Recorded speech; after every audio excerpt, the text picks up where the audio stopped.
നമസ്കാരം, എല്ലാവരെയും എൻ്റെ പുതിയ വീഡിയോയിലേക്ക് ഞാൻ വെൽക്കം ചെയ്യുന്നു. ഇന്നത്തെ വീഡിയോയിൽ കാണിക്കുന്ന റെസിപ്പി ഒരു നാടൻ മധുരമാണ്. വീട്ടിലുള്ള ചേരുവകൾ വെച്ച് വളരെ പെട്ടെന്ന് തന്നെ തയ്യാറാക്കാൻ പറ്റാവുന്ന രുചികരമായ ഒരു ഹൽവയാണ് ഉണ്ടാക്കി കാണിക്കുന്നത്. അപ്പോൾ ഇത് എങ്ങനെയാണെന്ന് അറിയണ്ടേ? എന്നാൽ പിന്നെ നമുക്ക് വീഡിയോ കണ്ടാലോ?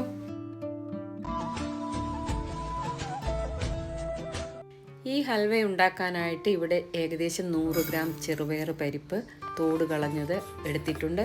ഇത് നന്നായിട്ടൊന്ന് ചുവക്കെ വറുത്തെടുക്കണം. പരിപ്പ് നന്നായിട്ട് വറുത്ത് കിട്ടിയിട്ടുണ്ട്. ഇനി ഇത് തണുക്കാനായിട്ട് മാറ്റി വയ്ക്കാം. ഇനി ഈ മധുരത്തിന് വേണ്ടിയിട്ട് കുറച്ച് നട്ട്സും റൈസിൻസും വറുത്തെടുക്കാനുണ്ട്. അതിലേക്കായിട്ട് ഒരു കടായി മീഡിയം ഫ്ലെയിമിൽ വെച്ച് കൊടുത്തതിന് ശേഷം 2 ടേബിൾ സ്പൂൺ നെയ്യ് ഒഴിച്ച് കൊടുത്തിട്ടുണ്ട്. ഇതിലേക്ക് കുറച്ച് കാഷ്യൂ നട്ട്സും ഉണക്കമുന്തിരിയും ഇട്ട് കൊടുത്തിട്ടുണ്ട്. ഇത് നന്നായിട്ടൊന്ന് വറുത്തെടുക്കണം. ചെറുതായിട്ടൊന്ന് മൂത്ത് വരുമ്പോഴത്തേക്ക് മീഡിയം ഫ്ലെയിമിൽ നിന്നും ലോ ഫ്ലെയിമിലേക്ക് മാറ്റിയിട്ട് നല്ലതുപോലെ ഉള്ളൊക്കെ മൂത്ത് പാകമാകുന്നവരെ വറുത്തെടുക്കണം. ഇവിടെ പാകമായി വറുത്ത് കിട്ടിയിട്ടുണ്ട്. ഇനി ഇത് പാത്രത്തിൽ നിന്നും മാറ്റി കൊടുക്കുക. നേരത്തെ വറുത്ത് മാറ്റി വെച്ചിരുന്ന ചെറുപയർ പരിപ്പ് പൊടിച്ചെടുക്കേണ്ടതായിട്ടുണ്ട്. ഇനി ഇതിനെ ഒരു മിക്സർ ജാറിലേക്ക് മാറ്റി നന്നായിട്ടൊന്ന് പൊടിച്ചെടുക്കണം. ഇവിടെ പരിപ്പ് ഒരുവിധം നന്നായിട്ട് പൊടിച്ചെടുത്തിട്ടുണ്ട്. ഇത് അരിച്ചെടുക്കേണ്ട ആവശ്യമില്ല. ഇനി ഇതിനെ ഒരു ബൗളിലേക്ക് മാറ്റാം. ഇവിടെ വലിയൊരു ബൗൾ നിറയെ തേങ്ങ എടുത്തിട്ടുണ്ട്. ഇത് അരമുറി തേങ്ങയിലും കുറച്ച് കൂടുതലായിട്ടാണ് ഞാൻ എടുത്തത്. ഇതിനെ മിക്സർ ജാറിലേക്ക് മാറ്റി നന്നായിട്ടൊന്ന് അരച്ചെടുക്കണം. ഇവിടെ തേങ്ങ ഒരുവിധം നന്നായിട്ട് അരഞ്ഞു കിട്ടിയിട്ടുണ്ട്. ഇനി കുറച്ച് വെള്ളം ഒഴിച്ച് 2-3 പ്രാവശ്യം പൾസ് ചെയ്തെടുക്കാം.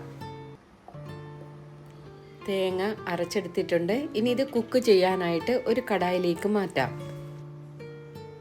നേരത്തെ നട്ട്സ് വറുത്തെടുത്ത അതേ കടായിൽ തന്നെ ഈ അരച്ചെടുത്ത തേങ്ങ ഒഴിച്ചു കൊടുക്കാം.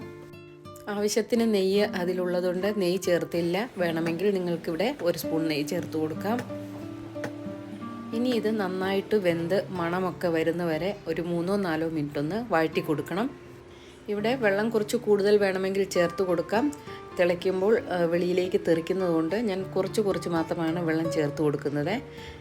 ചേർത്ത് കൊടുത്ത തേങ്ങ വെന്തതിന് ശേഷം ഇനി ഇതിലേക്ക് പൊടിച്ചു വെച്ച പരിപ്പിൻ്റെ പൗഡർ ചേർത്ത് കൊടുക്കാം. ഇതൊന്ന് ചേർത്ത് നന്നായിട്ടൊന്ന് മിക്സ് ആക്കിയതിന് ശേഷം ഇതിലേക്ക് ശർക്കരപ്പൊടി ചേർത്ത് കൊടുക്കുന്നുണ്ട്. ഏകദേശം 200 ഗ്രാമോളം വരും. ഇല്ലെങ്കിൽ നിങ്ങൾക്ക് ശർക്കര പാവ് കാച്ചിയത് ചേർത്ത് കൊടുക്കാം. കരടുകളൊന്നുമില്ലാത്ത ഓർഗാനിക് ശർക്കരപ്പൊടിയാണ്, അതുകൊണ്ട് ഡയറക്റ്റായിട്ട് ചേർക്കുന്നു. ഇനി ആവശ്യത്തിന് വെള്ളം ഇതിലേക്ക് ചേർത്ത് കൊടുക്കേണ്ടതായിട്ടുണ്ട്. ആദ്യം ഇതൊന്ന് മിക്സ് ആക്കിയതിന് ശേഷം കുറേശ്ശെ വെള്ളം ചേർത്ത് കൊടുക്കണം. ഏകദേശം 2 ഗ്ലാസോളം വെള്ളം ഞാൻ ഇതിലേക്ക് ചേർത്ത് കൊടുക്കുന്നുണ്ട്. അത് ഇടയ്ക്കിടയ്ക്കായിട്ടാണ് ചേർത്ത് കൊടുക്കുന്നത്. കഴിഞ്ഞ 2 വീഡിയോയ്ക്ക് എനിക്ക് വോയിസ് ഓവർ കൊടുക്കാൻ പറ്റിയില്ല. പെട്ടെന്ന് തന്നെ നാട്ടിൽ പോകേണ്ടതായി വന്നു. ഒരു കല്യാണം, അതിൻ്റെ തിരക്കുകൾ. അത് കാരണത്താൽ അപ്പോൾ എല്ലാവരോടും സ്നേഹപൂർവ്വം ഒരു കാര്യം ഓർമ്മിപ്പിക്കുകയാണ്. നിങ്ങൾക്ക് വീഡിയോ ഇഷ്ടപ്പെടുകയാണെങ്കിൽ ലൈക്ക് ചെയ്യാനും ഷെയർ ചെയ്യാനും മറക്കരുത്. അതുപോലെ വീഡിയോയ്ക്ക് ഹൈപ്പ് കൊടുക്കാനും മറക്കല്ലേ. ചേർത്ത് കൊടുത്ത പരിപ്പ് നല്ല തരികളില്ലാതെ മിക്സ് ആവുകയും അതുപോലെ ശർക്കരപ്പൊടി നന്നായിട്ട് മെൽറ്റ് ആവുകയും ചെയ്തു. ഇനി ഇതിലേക്ക് ഒരു ചേരുവ പെട്ടെന്ന് തന്നെ ചേർത്ത് കൊടുക്കേണ്ടതുണ്ട്. 3 ടേബിൾ സ്പൂൺ അരിപ്പൊടി ചേർത്ത് കൊടുക്കുന്നത് നല്ല ഷേപ്പ് കിട്ടാനും നല്ലതുപോലെ ബൈൻഡ് ആകാനും വേണ്ടിയിട്ടാണ്. ഇത് ചേർക്കുമ്പോൾ ലോ ഫ്ലെയിമിൽ തന്നെ ആയിരിക്കണം. കൈവിടാതെ ഇളക്കി കൊടുത്തുകൊണ്ടേയിരിക്കണം. എന്നാലേ കട്ട കെട്ടാതെ ഇത് നല്ലതുപോലെ മിക്സായി കിട്ടുകയുള്ളൂ. ഈ ഹൽവ ഒരുവിധം തിക്കായിട്ട് വരുമ്പോഴത്തേക്കും ഇതിലേക്ക് 1 ടേബിൾ സ്പൂൺ നെയ്യ് ചേർത്ത് കൊടുക്കാം. ഇതിൽ കാര്യമായിട്ട് എണ്ണയൊന്നും ചേർക്കുന്നില്ല. കാരണം തേങ്ങ അരച്ച് ചേർത്തിരിക്കുന്നതുകൊണ്ട് അതിൽ നിന്നുള്ള എണ്ണ ഇതിലേക്ക് ഇറങ്ങി വരും. ഇനി ഇതിലേക്ക് ഒരു നുള്ള് ടേസ്റ്റ് ബാലൻസ് ചെയ്യാൻ വേണ്ടി ഉപ്പ് ചേർത്ത് കൊടുത്തതിന് ശേഷം മണത്തിനും രുചിക്കും വേണ്ടിയിട്ട് 1/2 സ്പൂൺ ഏലക്കാപ്പൊടി ചേർത്ത് കൊടുക്കുന്നുണ്ട്. ഇത് മൂത്ത് വന്നപ്പോൾ നല്ല മണം വരുന്നുണ്ട്.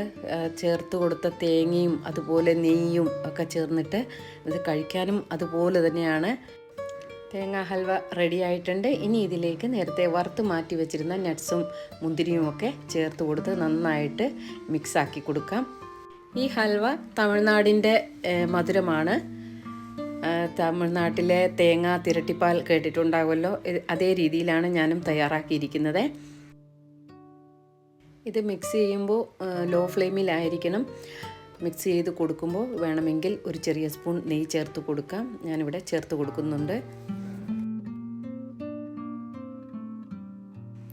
തേങ്ങ ഹൽവ റെഡിയായി. ഇനി ഫ്ലെയിം ഓഫ് ചെയ്യാം.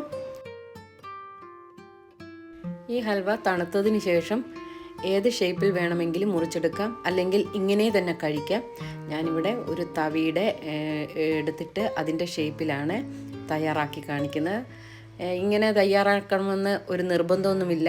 ഏത് ഷേപ്പ് വേണമെങ്കിലും എടുക്കാം. കാരണം എങ്ങനെ കഴിച്ചാലും ഒരേ രുചി തന്നെയാണ്. ഇതൊരു കാണാൻ ലുക്കിന് വേണ്ടി മാത്രമാണ് ഇങ്ങനെ തന്നെ തയ്യാറാക്കുന്നത്. ഈ രീതിയിൽ ഉണ്ടാക്കിയപ്പോൾ 4 എണ്ണമാണ് കിട്ടിയത്. അപ്പോൾ നിങ്ങൾക്ക് ഈ ഹൽവ ഇഷ്ടമായെങ്കിൽ ലൈക്ക് ചെയ്യുക, അതുപോലെ പ്രിയപ്പെട്ടവർക്ക് ഷെയർ ചെയ്യുക. പുതിയ വ്യൂവേഴ്സ് നിങ്ങളുടെ സപ്പോർട്ടും പ്രതീക്ഷിച്ചുകൊണ്ട് ഇനിയൊരു പുതിയ വീഡിയോ വരുന്നവരെ എല്ലാവരോടും സ്നേഹത്തോടെ ബൈ.